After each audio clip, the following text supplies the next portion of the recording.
You were sitting near the cage and your budgie was on your finger.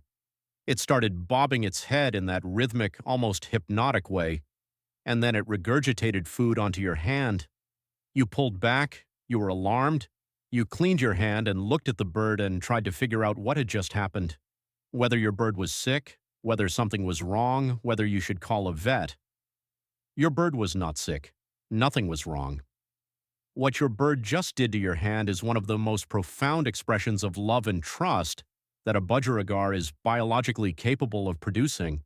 And the fact that you pulled back, the fact that almost every first-time owner pulls back, means that one of the most significant moments in your relationship with your bird passed without either of you knowing it for what it was.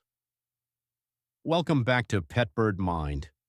Subscribe before you leave, because what you are about to understand about your budgie's biology and its emotional life will permanently change the way you interpret everything it does when it is close to you. Today we are going through everything the science tells us about budgie regurgitation, what it is, what it means, what drives it, how to tell the difference between behavioral regurgitation and the kind that actually requires veterinary attention, and why the bird that does this to you has told you something about its inner life that most birds never tell most humans. First, the biology. Regurgitation in budgies is fundamentally different from vomiting, and the distinction matters enormously for how you understand and respond to it. Vomiting is involuntary, driven by illness, and is accompanied by specific physical signs: head shaking, wet or matted head feathers, food scattered on the cage floor from the force of the expulsion, lethargy, and a general appearance of an unwell bird. Behavioral regurgitation is voluntary, controlled, and purposeful. The bird chooses to do it. It bobs its head in a specific rhythmic pattern, a deliberate, repeated motion that is unmistakably different from casual head movement, and produces a small amount of partially digested food that it then attempts to offer to the object of its affection. The bird is calm throughout the process. It is not distressed. It is not sick. It is focused and intentional in a way that is, once you understand what you are witnessing, almost impossible to misread as anything other than what it is.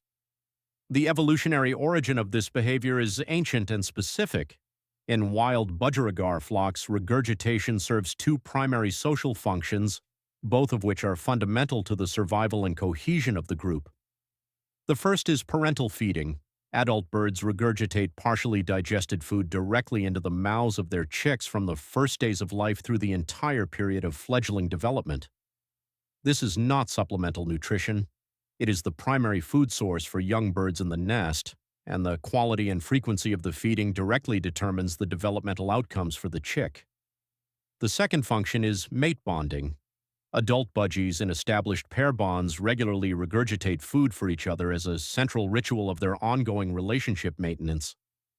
Research on wild budgerigar pair bonding behavior, including longitudinal field studies conducted in Australia across multiple breeding seasons, documents mutual regurgitation as one of the most consistent behavioral indicators of a stable pair bond, more reliable even than co-roosting or coordinated foraging. The behavior appears in the earliest stages of pair formation and increases in frequency as the bond deepens over successive seasons. When a budgie regurgitates for you, it is drawing on both of these ancient functions simultaneously. It is treating you as both its chosen partner and its most important dependent, someone worth nourishing, worth caring for, worth the vulnerability of this specific act. What this means emotionally, and I want to be careful here because I'm about to say something that sounds like anthropomorphism but is actually grounded in what we know about avian neurobiology, is that your bird has placed you in the innermost category of its social world, not the category of safe, not the category of familiar, the innermost category, the one reserved for the individuals a budgie will feed.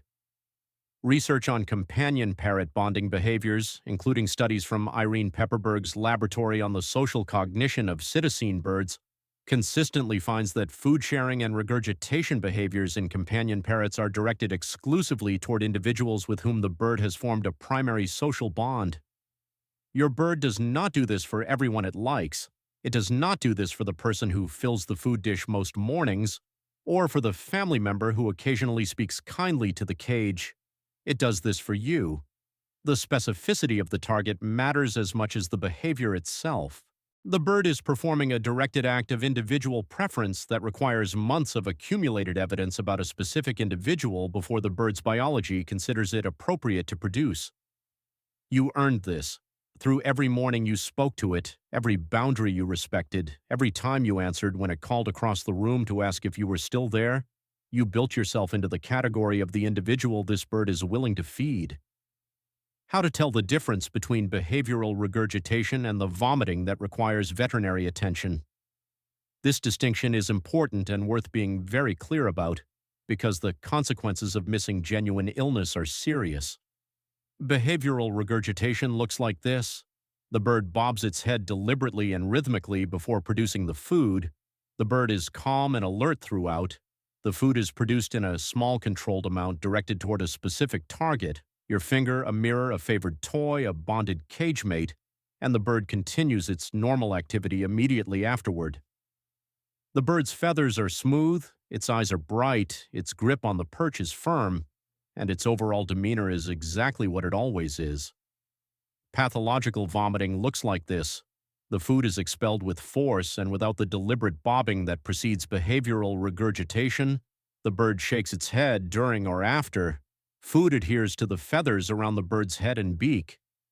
The bird appears lethargic or unsteady, and the behavior is accompanied by changes in droppings, reduced appetite, fluffed posture outside of sleep preparation, or any deviation from the bird's established behavioral baseline. Cornell Lab of Ornithology. Avian health guidelines specify that any regurgitation accompanied by head shaking, wet head feathers, or behavioral changes should be evaluated by an avian veterinarian within 24 hours. Behavioral regurgitation with none of these signs is normal, healthy, and deeply meaningful social behavior that requires no intervention of any kind. What to do when your bird regurgitates for you?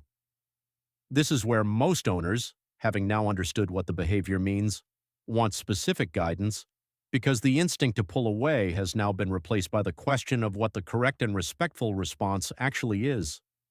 The most important thing you can do is not react with alarm or aversion. You have already learned why that response, however understandable, communicates rejection to an animal that just offered you the most sincere gesture in its behavioral vocabulary.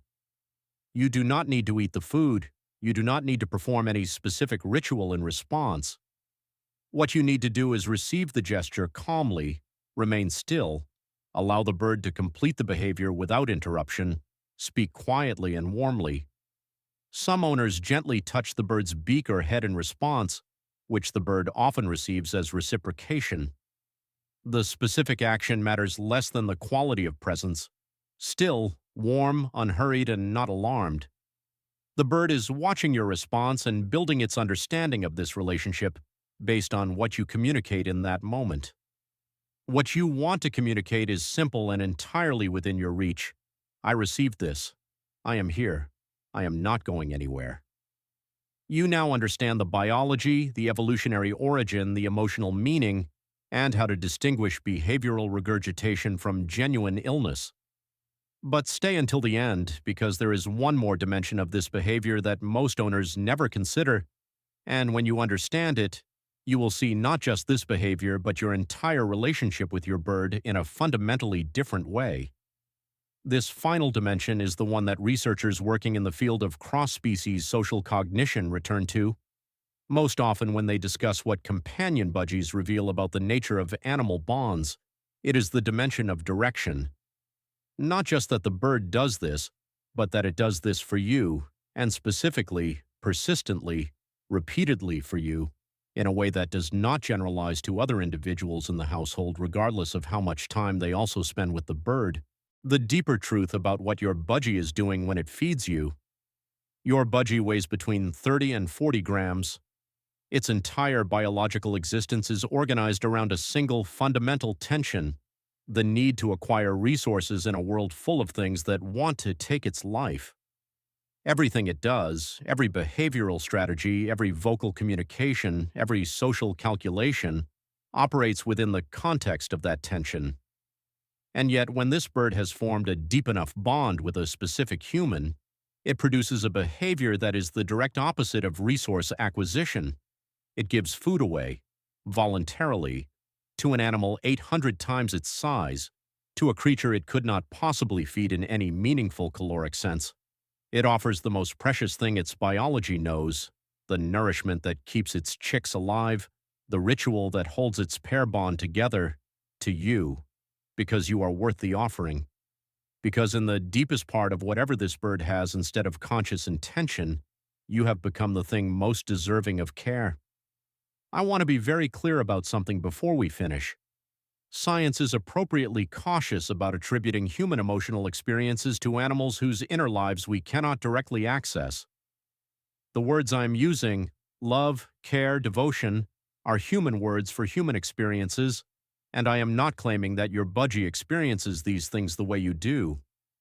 What I am claiming, and what the research supports, is that the behavior itself reflects a level of social bond and individual preference that has no adequate explanation other than something that functions in your bird's life, the way these feelings function in ours. Whether you call it love or not, the bird is doing something that love, in any species, is the most likely explanation for. And it is doing it for you, not for the household, not for the routine, for the specific individual who earned the right to this gesture through patience and consistency and the simple repeated act of showing up and being trustworthy. That is you. That has always been you. The bird decided this long before you knew it had decided anything.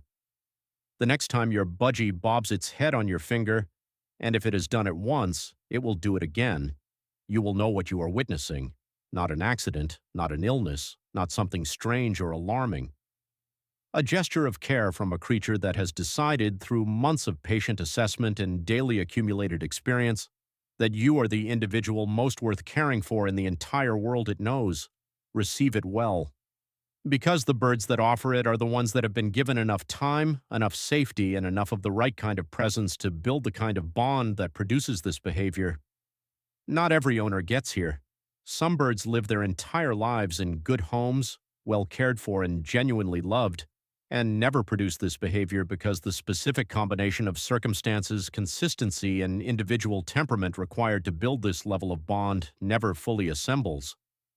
The fact that yours has produced it means something specific and real about the relationship the two of you have built together, a relationship that exists in your bird in a way that is as permanent and as settled as anything in its behavioral life can be. You did. I have to ask you something, and I genuinely want to know. Has your budgie ever done this with you? Was your first reaction alarm, or did you somehow know in that moment what it meant? Tell me about it in the comments. I read every single one.